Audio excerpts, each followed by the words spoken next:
Maidebran vive en la ilusión de una seguridad ganada, ya sobrevivió al harén, ya le dio un hijo al sultán, ya conoce las reglas. Pero justo cuando cree haber entendido el palacio, algo pequeño cambia, y ese cambio tiene nombre. Maidebran Sultán no comenzó su historia en un trono. Comenzó en una herida. Antes de ser la mujer que los cronistas recordarían con una mezcla de respeto, lástima y temor, fue una joven arrancada de un mundo y arrojada a otro, uno donde la belleza era moneda, el silencio era disciplina y la maternidad podía convertirse en poder. En el Imperio Otomano, dentro del harén imperial, ninguna mujer era realmente libre. Pero algunas aprendían a sobrevivir tan bien, que esa supervivencia empezaba a parecer victoria. Y Maidebran, por un tiempo, sí parecía haber ganado. Todavía no cumplía 30 años cuando su mundo alcanzó la cima. Ya conocía los corredores del palacio como un soldado conoce el terreno antes de la batalla. Sabía quién escuchaba detrás de las puertas. Sabía qué eunuco servía a qué facción. Sabía leer una pausa en una conversación como otros leen una amenaza escrita. Había aprendido pronto que en el harén no bastaba con ser querida. Había que ser útil. Había que ser prudente. Había que estar siempre un paso delante del deseo de los demás. Y ella lo estaba. Le había dado a Suleimán un hijo, Mustafa. Su primer hijo varón sobreviviente, el príncipe que, en la lógica brutal de la dinastía, parecía destinado a heredar el mundo. En ese instante, Maidebran dejó de ser una mujer más entre muchas. Se convirtió en la madre del heredero más evidente. Y en ese sistema, eso lo era casi todo. Porque el harén no era simplemente un lugar de placer. Era una arquitectura de supervivencia. Un mecanismo de competencia diseñado con seda, mármol y obediencia. El rango de una mujer no dependía solamente de la atención del sultán. Dependía, sobre todo, de la posición de su hijo en la línea de sucesión. Un hijo fuerte significaba influencia. Un hijo favorito significaba protección. Un hijo primero, parecía significar seguridad. Parecía. En 1520, cuando Suleimán ascendió al trono, Maidebran ascendió con él. No con una corona visible, no con un título que sonara como reina, pero sí con algo más real dentro del palacio, precedencia. Era la mujer que había llegado antes. La que había dado primero. La que ocupaba, sin necesidad de anunciarlo, el lugar más alto entre las mujeres del sultán. Por la noche, el harén respiraba como si contuviera el aliento. Seda rozando mármol. El eco apagado de pasos entrenados para no delatarse. Puertas que no rechinaban porque alguien, mucho antes, había entendido que el verdadero peligro entra sin ruido. En el aire flotaba el olor a agua de rosas, madera de cedro y humo fino saliendo de incensarios de cobre. Todo estaba pensado para parecer hermoso. Todo estaba pensado para ocultar algo. Y en medio de ese mundo, Maidebran sostenía a su hijo dormido. Ese peso sobre su hombro, pequeño, tibio, absolutamente indefenso, era la única cosa que sentía realmente suya. Quizá por eso confió demasiado. Se miraba en un espejo de marco dorado, ligeramente deformado por el tiempo. La imagen que devolvía era casi perfecta. Su postura, impecable. Su expresión, serena. Su futuro, aparentemente firme. Pero los espejos torcidos tienen una crueldad particular, muestran la verdad lo bastante bien como para tranquilizarte, y la deforman lo suficiente como para que no veas la grieta a tiempo. Maidebran creía vivir en un mundo de reglas claras.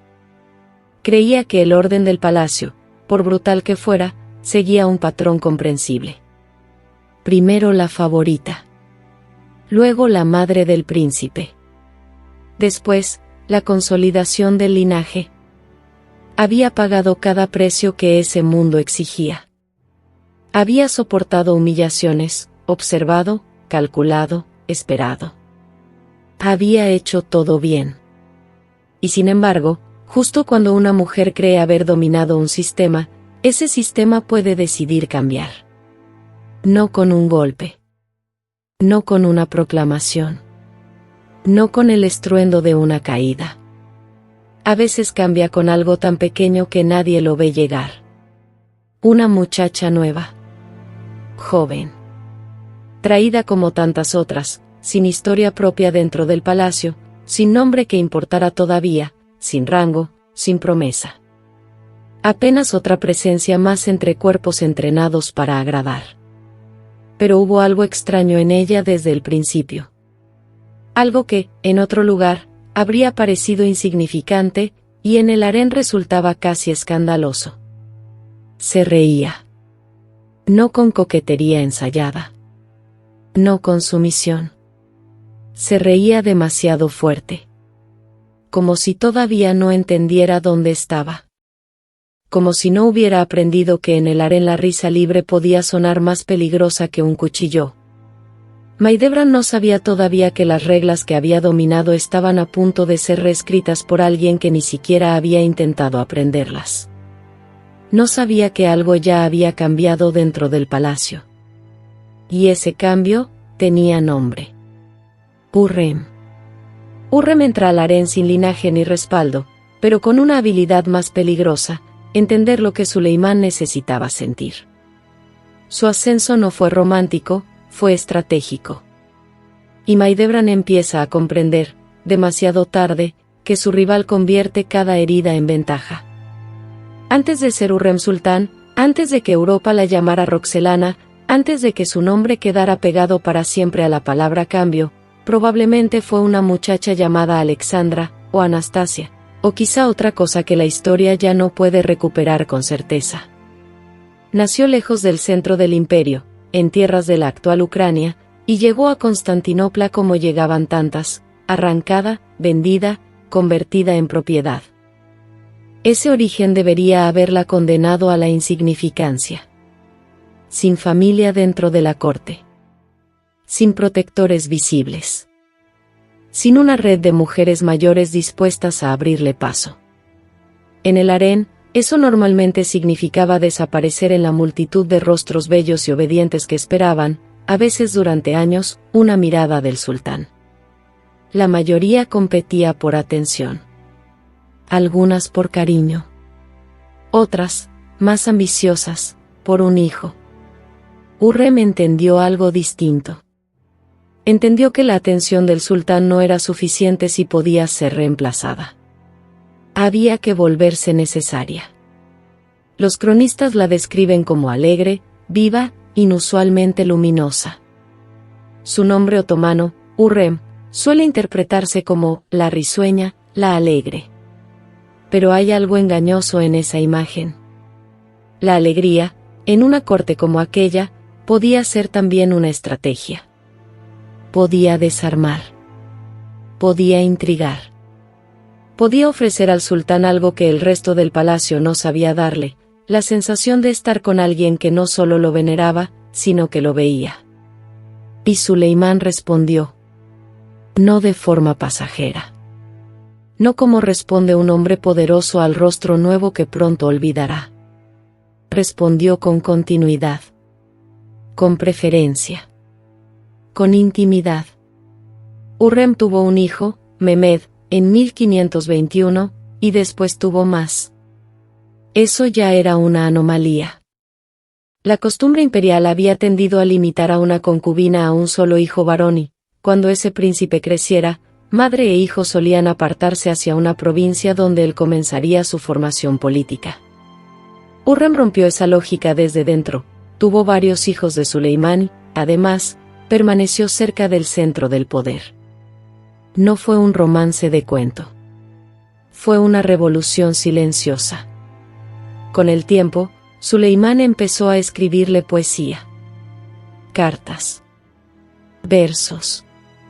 No mensajes utilitarios, no órdenes secas del soberano a una mujer de su casa, sino palabras cargadas de afecto. En un palacio donde todo podía medirse en jerarquías, esas cartas eran más que emoción, eran evidencia.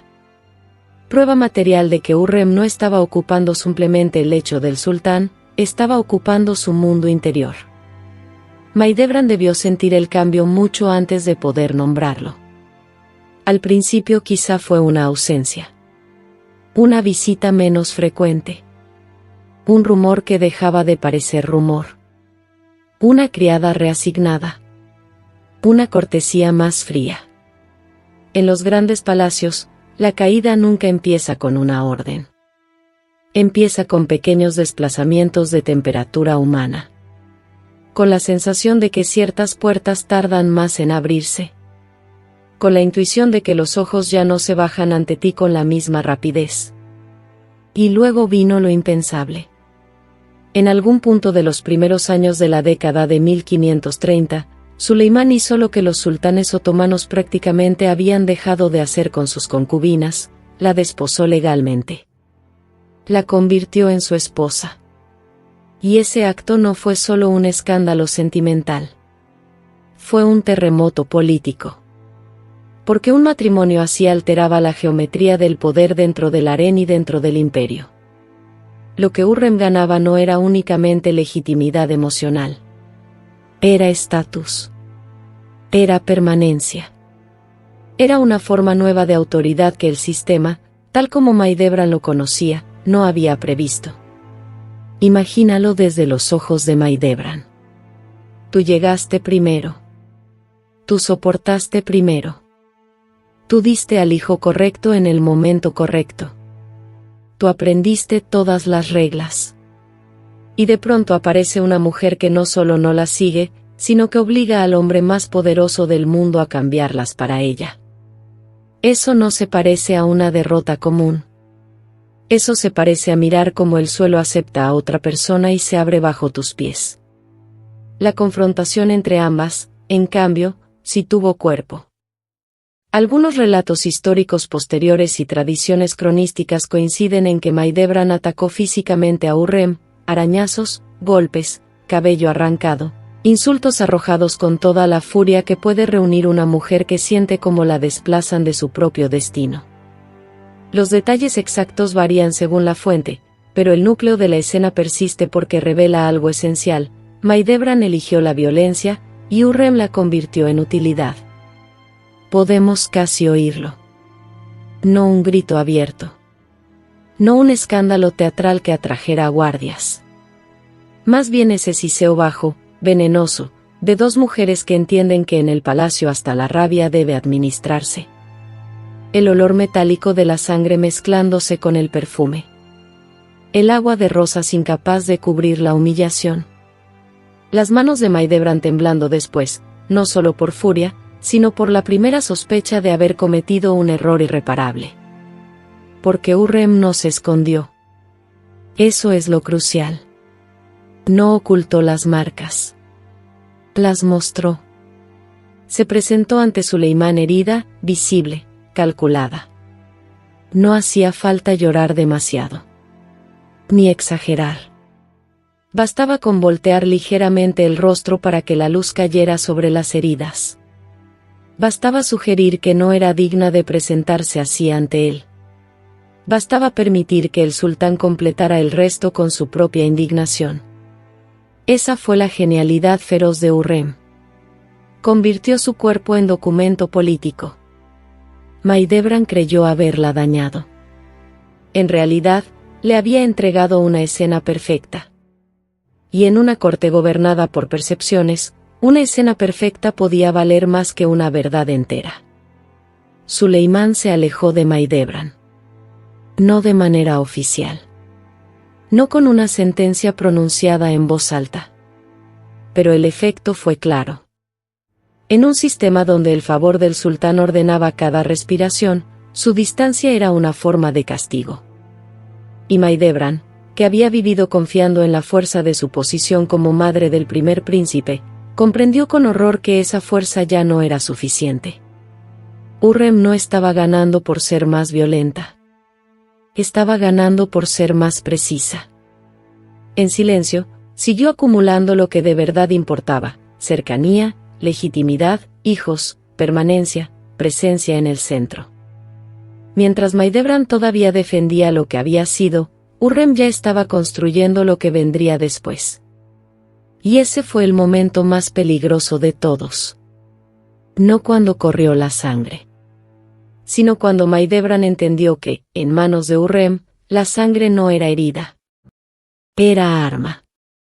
La destrucción de Maidebran no fue repentina ni visible. Fue una ejecución lenta, menos recursos, menos cercanía, menos presencia en la capital. Mientras Hurrem se queda en el centro, Maidebran acompaña a Mustafa a provincia y empieza a vivir vigilando lo que ya no puede detener. Nadie tuvo que envenenar a Maidebran para destruirla. No hizo falta una daga. No hizo falta una orden de destierro. No hizo falta siquiera una humillación pública demasiado evidente. Lo que ocurrió fue algo más refinado, y por eso mismo más cruel. La fueron apartando. No de golpe. No con el dramatismo que la memoria suele preferir, sino con esa violencia administrativa que tiene la elegancia de no mancharse las manos. Menos servidores. Menos deferencia. Menos influencia. Menos noticias. Menos presencia en las habitaciones donde el futuro se discutía antes de ser anunciado. En un palacio, a veces perderlo todo se parece a quedarse exactamente donde estás, mientras el centro del mundo se mueve unos pasos lejos de ti. Mustafa, como correspondía a un príncipe otomano, fue enviado a gobernar provincias. Primero Manisa, después Amasya, según los movimientos de la política y la estrategia dinástica. Su formación como posible heredero exigía eso: administrar, mandar, ser visto por tropas y notables, aprender el peso del gobierno real. Y Maidebran lo siguió, como también dictaba la costumbre para la madre de un príncipe. A simple vista, no había humillación en ello. Era lo normal. Pero aquí está la herida verdadera: Hurrem no siguió el mismo patrón. Permaneció cerca de Suleimán, en la capital, junto al corazón político del imperio. Y Suleimán lo permitió. Esa excepción cambió todo. Porque una mujer lejos de Constantinopla podía conservar dignidad, pero difícilmente podía conservar control. Hurrem, en cambio, siguió respirando el mismo aire que las decisiones. Maidebran debió entender, entonces sí, que el problema ya no era solo personal. Era estructural. Imagínala en Manisa. El aire distinto. El olor a resina, a leña, a campo, tan lejos del incienso constante de los corredores imperiales. Un palacio provincial más pequeño. Menos brillo. Menos ojos. Espejos más modestos, marcos más estrechos. La misma mujer, sí, pero ya sin el dorado que antes agrandaba su reflejo. La distancia no siempre te quita poder de inmediato. A veces solo te revela cuánto de ese poder dependía del lugar donde estabas. Maidebran administró la casa principesca con disciplina. Vigiló al personal. Contó alianzas. Midió favores. Protegió a Mustafa con una intensidad que algunos cronistas posteriores interpretaron como dureza, incluso obsesión. Pero la obsesión cambia de nombre cuando entiendes las apuestas. Ella sabía que el destino de su hijo y el suyo estaban soldados. Si Mustafa subía, ella sobrevivía. Si Mustafa caía, el mundo entero podía volverse contra ambos. Así que observaba todo. La comida. Los mensajeros. Las miradas largas. Las lealtades demasiado entusiastas. Las silenciosas. Los rumores que venían desde la capital. El corredor hacia las habitaciones de Mustafa quizá estaba vigilado cada noche. Las puertas se cerraban con más cuidado. Las lámparas tardaban más en apagarse. Y el sueño, cuando llegaba, llegaba ligero, desconfiado, listo para romperse al menor sonido. Pero el peligro más real no venía por el corredor. Venía por carta. Por sospecha. por discurso, por interpretación. Los embajadores venecianos, que dejaron algunos de los testimonios extranjeros más atentos sobre la corte otomana, notaron con inquietud la popularidad creciente de Mustafa y la influencia cada vez más consolidada de Hürrem en el centro del imperio. La percepción de que Hürrem y su entorno trabajaban contra Mustafa se volvió parte del ambiente político de la época, aunque los detalles exactos se mezclen con rumor, diplomacia e interés, y la matemática sucesoria se volvió despiadada. Porque Hürrem no tuvo un hijo. Tuvo varios. Mehmed, Selim, Bayezid, Cihangir. Cada nacimiento alteraba las probabilidades del futuro. Cada hijo suyo no era solo un niño amado por su madre, era una pieza más en el tablero. Y mientras más hijos varones tuviera Hürrem, más amenazas potenciales rodeaban a Mustafa. Eso era cierto aunque nadie lo dijera en voz alta. Y Hürrem, más que nadie, comprendía esa aritmética fatal. Lo terrible es que Mahidevran también la entendía. Por eso se volvió vigilancia pura. Ya no estaba defendiendo una posición cómoda. Ya no estaba peleando por recuperar el afecto perdido del sultán. Estaba calculando pérdidas. Intentando anticipar qué forma adoptaría el golpe final. Porque en ciertos momentos de la historia, el miedo deja de preguntar, ¿pasará?, y empieza a preguntar, ¿cuándo? Las noticias desde Constantinopla debían llegar como llegan siempre las noticias peligrosas, incompletas. Un saludo cortés sin contenido. Un mensajero que trae fórmulas, no afecto.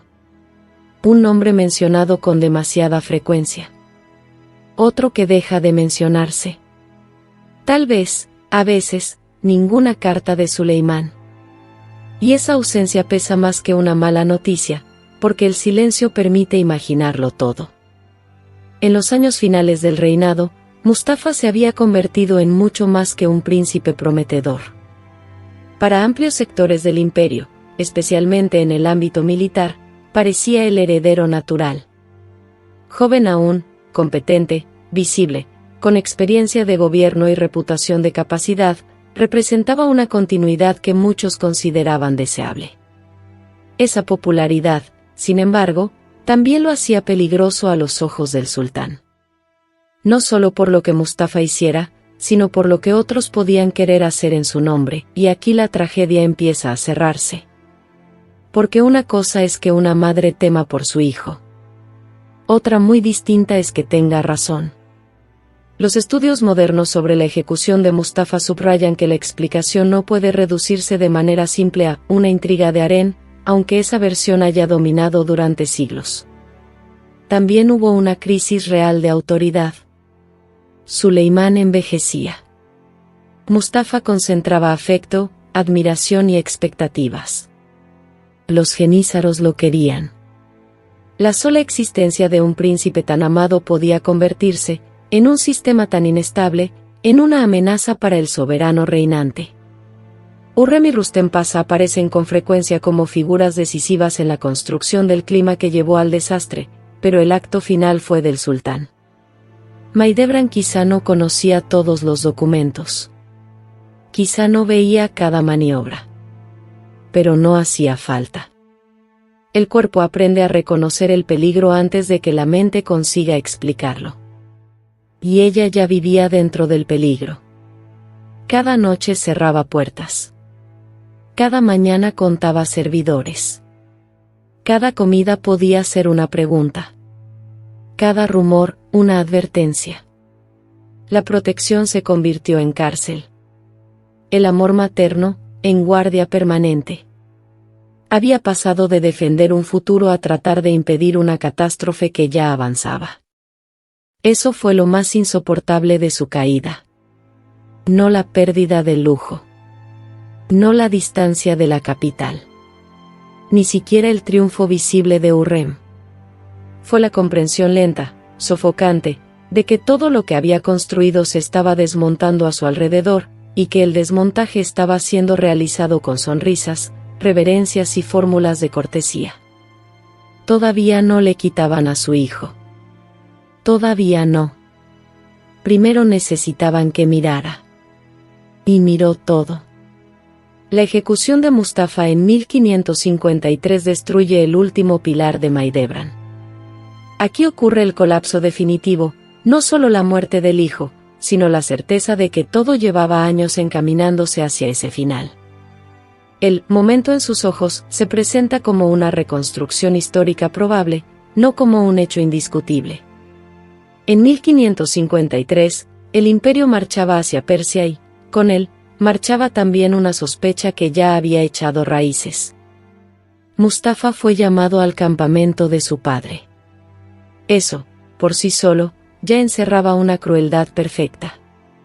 Porque un príncipe otomano no podía negarse fácilmente a una convocatoria del sultán sin convertir la desobediencia en prueba. Ir podía ser una trampa. No ir podía ser una confesión. Entre ambas opciones se abría ese tipo de callejón sin salida que solo existe en las monarquías absolutas: obedecer y morir, o protegerse y parecer culpable. Mustafa fue. Algunas fuentes señalan que Mahidevran y consejeros cercanos le advirtieron del peligro. Que hubo temor. Que hubo vacilación. Que se habló del destino como si el destino fuera una puerta ya abierta. Pero Mustafa, inocente o convencido de poder justificarse, caminó hacia la tienda de su padre. No salió de ella con vida. Lo estrangularon los mudos del sultán. Hombres entrenados para matar en silencio. Ejecutores de la voluntad imperial. El cordón de seda, elegido precisamente porque no derramaba sangre real, cerrándose sobre el cuello del hijo predilecto del ejército, del príncipe que tantos creían futuro sultán. Hay imágenes que una civilización tarda siglos en olvidar. Esta fue una de ellas.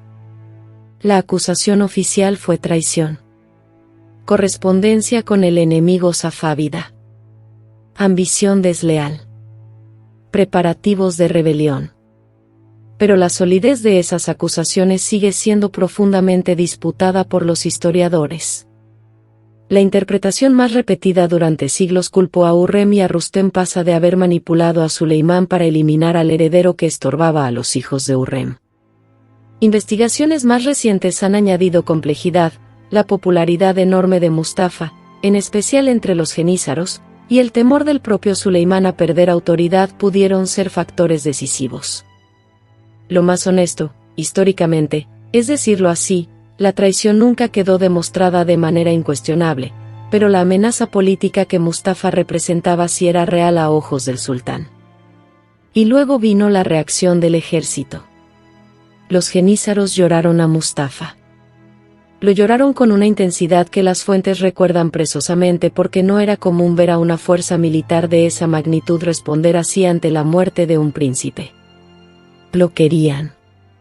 Lo habían imaginado tal vez como continuidad, como energía, como un futuro más cercano a ellos que el de un soberano anciano y distante. El campamento no estalló de inmediato en una rebelión abierta, pero sí en furia, en duelo, en conmoción. Suleimán destituyó a Rustem Pasha poco después, en parte para contener ese enojo. ¿Y Mahidevran? Mahidevran no estaba allí cuando el cordón se tensó. Esa fue otra crueldad. No presenció el asesinato. No pudo interponerse. No pudo ver el rostro de su hijo en el segundo final. Recibió la noticia por mensajero, como reciben las madres de los hombres poderosos las noticias que destrozan imperios privados, tarde, a distancia, sin posibilidad alguna de reparar nada. No existe un testimonio de primera mano que nos deje oír su voz exacta en ese momento. No sabemos si gritó. No sabemos si cayó. No sabemos si se quedó inmóvil. Pero sí sabemos lo que hizo después, y eso basta para medir el tamaño del golpe. Fue por el cuerpo de su hijo. Exigió honra. Se volcó sobre su tumba. Y, en los años que siguieron, gastó lo que le quedaba en preservar su memoria. Eso no es una reacción política. Eso es una madre negándose a permitir que el poder termine también por borrar el nombre del muerto. Ahora bien, El instante que da título a esta historia pertenece a una zona más delicada. No a la certeza documental absoluta, sino al territorio donde la historia y la memoria se rozan. Circuló en relatos posteriores la idea de un encuentro final entre Mahidevran y Hürrem después de la muerte de Mustafa. No puede afirmarse como hecho indiscutible en cada detalle. Pero su persistencia importa porque condensa una verdad emocional y política más grande que el anecdotario. Imagina la escena no como novela, sino como reconstrucción sobria. Dos mujeres que llevan décadas midiéndose sin poder nombrar abiertamente lo que está en juego. Dos supervivientes de una maquinaria que premia la lucidez y castiga la ternura. Una acaba de perder a su hijo. La otra ha sobrevivido asegurando el porvenir de los suyos. Se miran. Y Mahidevran entiende. No necesariamente porque vea culpa en el rostro de Hürrem. Eso sería demasiado simple. No necesariamente porque vea alegría. Quizá habría soportado mejor la alegría, al menos habría sido vulgar, reconocible. Lo que quizá vio, lo que tantas recreaciones históricas intuyen, fue algo mucho más devastador. Conclusión. La mirada de alguien que no celebra, no tiembla, no se justifica, porque para ella esto nunca fue un accidente. Fue el final lógico de una lucha larguísima. El último movimiento de una partida entendida desde el principio. Eso fue lo insoportable. No, mi hijo ha muerto. Sino, esto llevaba años sucediendo, y yo lo había visto venir, y no pude impedirlo. Ese es el verdadero colapso. Porque una madre puede resistir mucho mientras exista todavía la ilusión de salvar. Puede dormir poco, sospechar de todos, contar guardias, leer silencios, obedecer al destino sin creer del todo en él.